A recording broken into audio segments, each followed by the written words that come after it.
today we're actually on a trip to go see family today.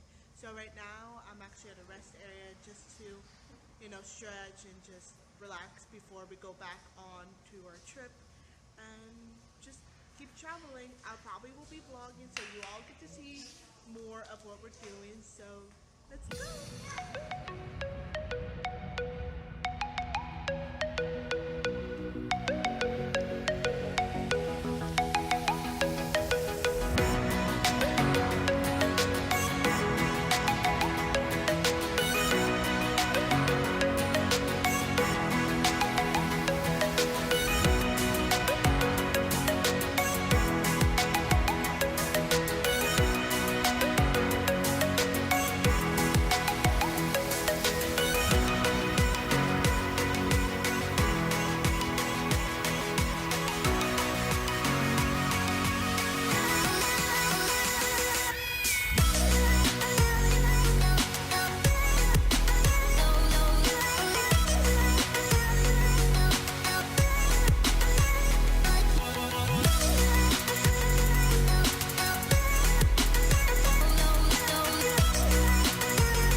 So we just got here to my family's house.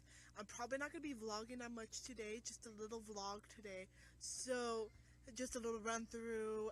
We're here at family's and we're going to have New Year's together. So I want to say Happy New Year's to you all before this vlog ends. So Happy New Year. 2016 is going to be gone. It's going to be 2017. So I hope you all have an awesome New Year's with your friends, your family, and all that you love. So other than that, I will see you all in the next vlog. Bye-bye!